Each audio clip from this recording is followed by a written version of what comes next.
French-Iranian journalist Fridown Sahabjim is traveling through Iran when his car breaks down. He waits by the road for a couple of hours until a small bus comes by that accepts to pull his car to the nearest village, Kupaya.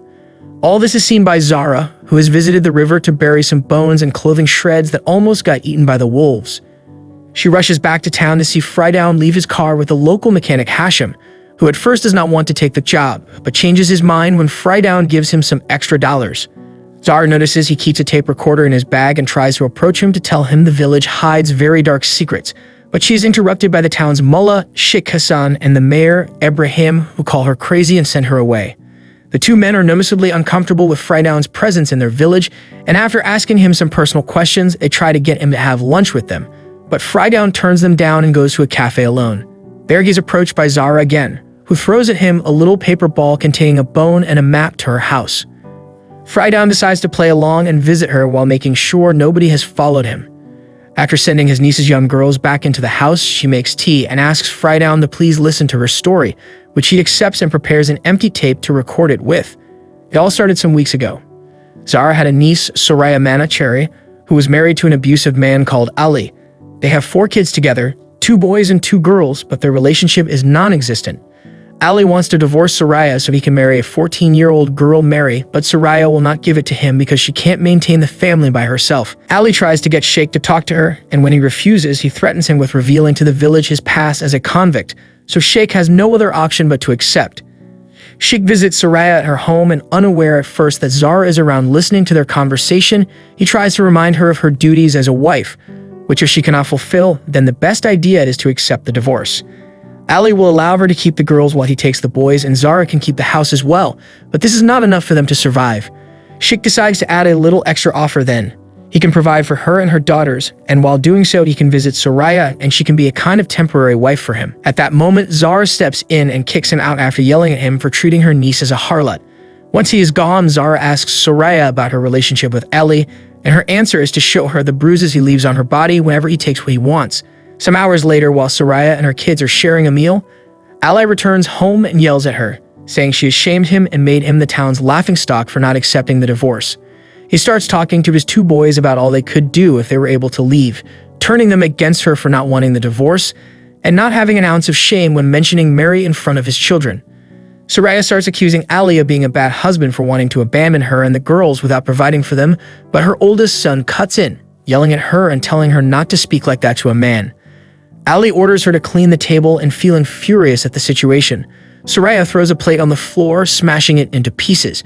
When Ali tells her she owes him money for that, she finally reaches her limit, so she grabs her girls and tries to leave the house. Ali hits her twice, trying to scare her into staying, but Soraya stays brave and leaves with her daughters to stay at Zahra's, who promises to speak to the mayor to get his help.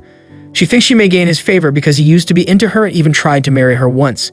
Their talk is suddenly interrupted by Hashim, who comes asking for Zahra's help with his terribly sick wife, since the doctor is out of town.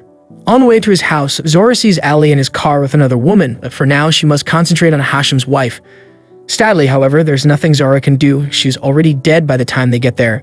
She spends the night getting her ready for burial as tradition demands, and in the morning, Soraya comes to help, kicking out all the women that are already trying to take the wife's belongings without respecting her death, claiming Hashim won't need them. Once she's done with the body, Zahra is called over by Sheikh, who tells her Hashim can't take care of his house and his son alone, so it would be a good idea for Soraya to help him. Zahra accepts to talk to her only if her niece will get a wage for this work, money that will only be hers and Ali can't touch. Sheikh accepts the deal. As Zahra leaves the building, she's stopped by Ibrahim, who warns her to watch her mouth or she will get in trouble. Soraya begins to work with Hashim, quickly gaining both his and his son's appreciation, unaware that Ali is always watching them interact from afar. Hashim treats Soraya well, and this puts her in a better mood. She starts making her own clothes and gives some of her money to Zahra, who hides it and saves it so in the future, she can finally have enough to divorce Ali and still support her daughters. One night, Ali talks to Sheikh and tells him he thinks Soraya is cheating on him with Hashim. The punishment for infidelity is stoning, so Sheikh thinks Ali is going too far with these accusations, knowing Soraya isn't the type to do this kind of thing. Ali just says he doesn't want to pay for her support and promises he'll find a witness so they can take this to trial, but first he's going to start a rumor about Soraya's night visits in her little town. The following day, while helping at the bakery, Zahra already hears those rumors coming from the other women's mouths.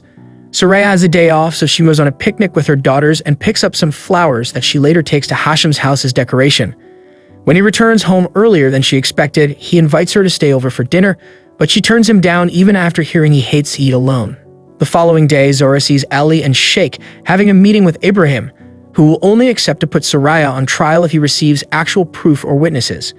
Afterwards, Zahra tries to talk to him as well, accusing him of plotting with Ali and slapping him on the face when he implies Soraya may be sleeping with Hashem.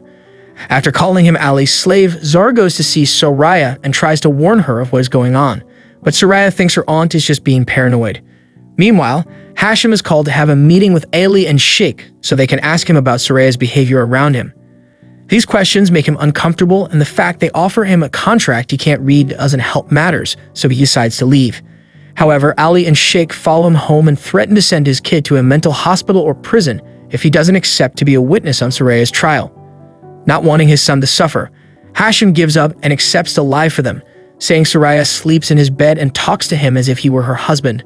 Moments later, Ali shows up at Soraya's house and drags her out to the streets, hitting her in front of a crowd while accusing her of cheating on him. Zahra jumps in and gets between her and Ali, calling him out for making such a public show of a private matter. After asking one of her neighbors to get the mayor, Zahra takes Soraya to hide her in her house, and Ali follows them there. Ibrahim arrives soon afterward and hears Ali present the proof of Soraya's infidelity. He saw them touching hands and whispering to each other like a couple while smiling. Soraya swears she never cheated, and Zahra points out it isn't a crime to be nice to people. But at that moment, Hashem arrives and tells the lies Ali had manipulated him into saying. This is enough for Ibrahim to pursue a trial.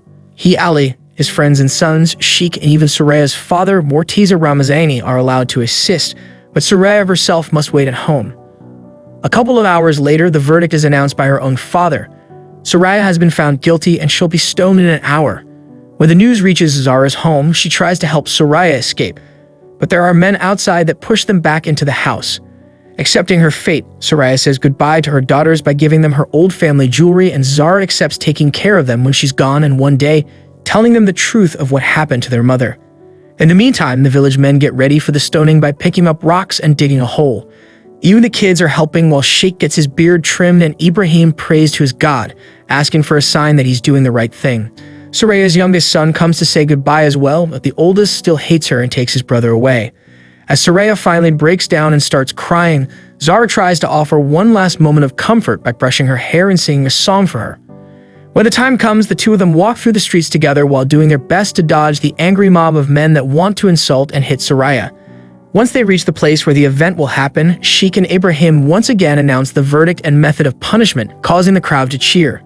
They're suddenly interrupted, though, by a group of traveling artists that want to perform in the market, but they're kicked out before they can do anything.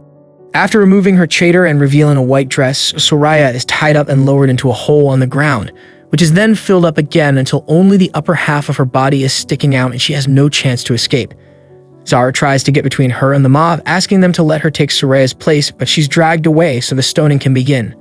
The first two stones are thrown by Morteza, who doesn't consider her his daughter anymore, but he fails both times. One of the women in the crowd considers this may be a sign that she's innocent, but she is ignored. Ali goes next and his stones do hit, making Soraya cry and bleed. Sheikh goes next, and after him, both of Soraya's sons throw stones at her too.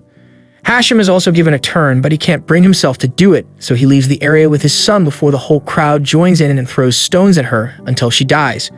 After everyone leaves, the traveling performers cover her with a blanket. Later in the evening, Zahra and her friends take the body to leave it near the river while the town celebrates. Back in the present, Fridown finishes recording Zahra's story and takes the tape out of the recorder, leaving it on the table, right before Hashem comes to tell him his car is ready. As they return to the repair shop, they see Ali driving by and hear him say to Sheikh that his wedding to Mary has been canceled because he couldn't help her father, which was part of the deal for him to get her hand. This upsets Hashem, who comments he's lied for nothing, gaining Ibrahim's attention. Hashem admits having lied and being threatened by Ali and Sheikh, and this enrages Ibrahim, who wants to call out Sheikh for it. However, this will have to be discussed later. Right now, they must stop Fridown from leaving.